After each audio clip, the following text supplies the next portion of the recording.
Hello and thanks for joining us here on France 24 for France in Focus. I'm Tom Burgess-Watson. Coming up in the programme, taking stock. All eyes on what action President Hollande will take after his party's dismal showing in nationwide municipal elections. And half a century of diplomatic ties, the President of China pays a state visit to France, during which business is never far from the agenda. And celebrating contemporary art, galleries from across the globe gather under the majestic glass dome of the Grand Palais for the Paris Art Fair. We take you there in just a moment. To our top story, the leaders of France's ruling Socialist Party have been licking their wounds this week. That's after a first round of nationwide municipal elections in which the voters sent a strong message to the government of President François Hollande. Well, the president has promised to take action, and many observers now say that the future of the Prime Minister, Jean-Marc Ayrault, now hangs in the balance. Jean-Marc Ayrault put on a brave face leaving Wednesday's cabinet meeting. Yet after the ruling party's poor performance in the first round of local elections, some fellow socialists are now saying openly what many have thought for months: the Prime Minister has got to go. When you're responsible, at some point you'll be held to account. If you failed, you have to go. There's no shame in that. I don't think the Prime Minister's met the challenge of the crisis. On Sunday, Ayrault's Socialist Party picked up only 38% of the national vote. Meanwhile, the anti-immigrant National Front made major inroads, even scoring an outright victory in the northern town Hénin-Beaumont, taking the town hall out of socialist hands. With his party baying for blood, President François Hollande has promised to react, with changes to come next month. The President made it clear, without waiting for Sunday's second round, it was necessary to listen to the French people when they express themselves, and even when they abstain from doing so. The government must learn its lesson after the first round of the election. What that means for Prime Minister Ayrault remains unclear. Asked whether the government would look the same in a week's time, Ayrault's Interior Minister and potential successor Manuel Valls answered with an enigmatic perhaps. Foreign Minister Laurent Fabius is also presented as a possible replacement. There's a cruel irony to it all. As a young member of Parliament 22 years ago, Ayrault himself called for a Prime Minister's sacking after an electoral failure. I don't think any change should be a half measure. We need a change of Prime Minister and a cabinet's reshuffle. Government officials say Ayrault's fate wasn't discussed at Wednesday's cabinet meeting. Yet for many observers, a second setback on Sunday would likely spell the end for the French Prime Minister. Well, according to official figures, a record 36.4% of eligible voters didn't show up to cast their ballots in those municipal elections. And it was on the edges of large towns and cities that the level of abstention was the highest. Let's take a look now at some of the possible reasons for this seeming indifference. Here, the overriding political force is abstention. 60% of the local electorate didn't turn up to vote in the first round of France's municipal elections. So are you going to vote? I don't think so. I'm quite disgusted by it. Did you vote on Sunday? No. Why? I don't want to. These rights activists hope to convince the despondent to get to the polls. 3 kilometers from Paris, Bobigny is home to 48,000, with an unemployment rate of 20%. Here, a third of the population is under 30. These two builders have voted only once in the presidential elections. At 25, they say they've already lost hope. It's clear the way things are going. Prices are rising everywhere. Rent, petrol, bread, everything. It might change for those who vote, I don't know. For us, we'll still need to get up early and work just as hard to pay such high taxes. We're past being angry. We've given up. This 22-year-old sports teacher just voted for the first time. I spoke to my friends. I asked why they wouldn't vote. They all said there's no point, that it all comes down to the same thing. Further north in Roubaix, the same overwhelming sense of resignation. They make promises that they forget as soon as campaigning's over. There's no truth in it. If no one votes, then they'll have to start questioning things. This local apolitical group's determined to motivate the electorate. I understand, but you should still go vote in the second round. We'll try.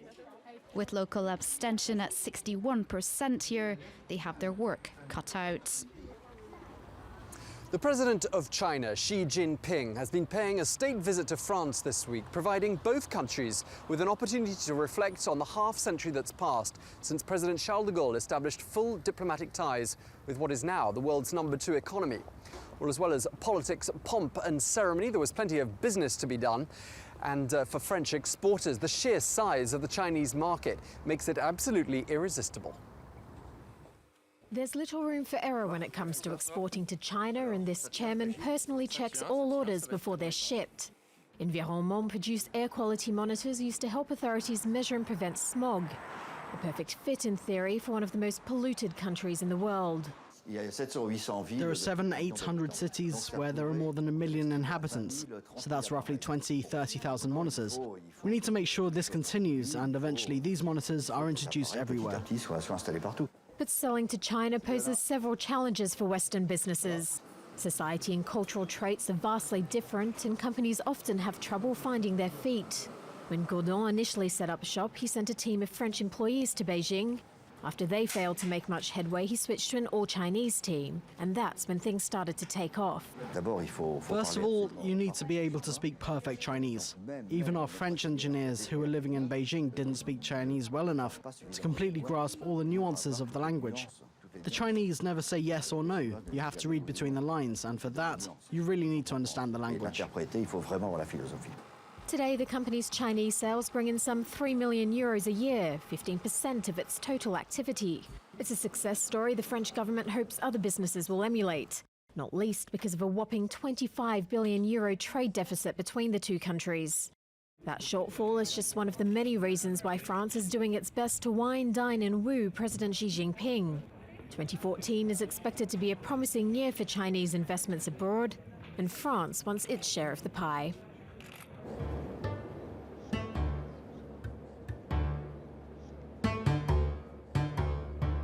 Well, as well as being an economic powerhouse, China is also home to a thriving modern art scene. And this year, they've been chosen as guest of honor for this Art Paris art fair, which I'm at now in the splendid surroundings of the Grand Palais in the heart of Paris.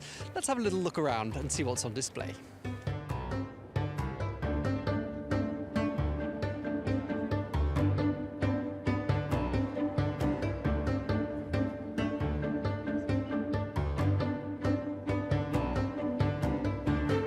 I'm here now with Guillaume Piens, who is the director of the Paris Art Show. Thank you very much indeed for speaking to us. Give us a sense of what this year's event is all about. Okay, so Art Paris Art Fair, it's a contemporary event, art fair. You know, it's with modern and contemporary art, and we go. Also, we're trying to highlight a different geography of art, because you can here find galleries from Bangkok, from Thailand, for example, from Sarajevo.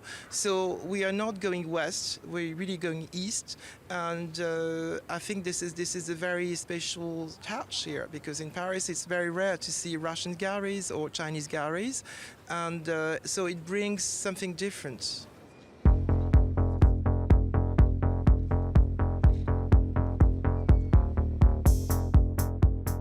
One of the artists perhaps drawing the most attention here at the Paris Art Fair is the Chinese artist Li Wei, currently suspended in midair, dressed as an astronaut. Well, when he comes back down to Earth, let's go and have a word with him.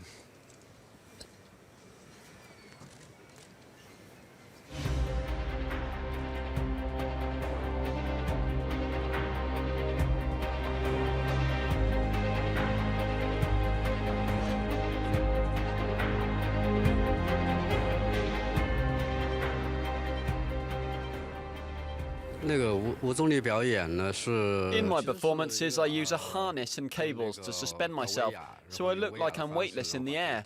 And that's how I achieve the effect in the photos I then go on to create. So tell us, what's your obsession with hanging from the ceiling and hanging yourself from all these exciting places? When you're a child, we all dream of flying like a bird, and that's what I aim to show in my works. A feeling of freedom, the freedom to move without any constraints. The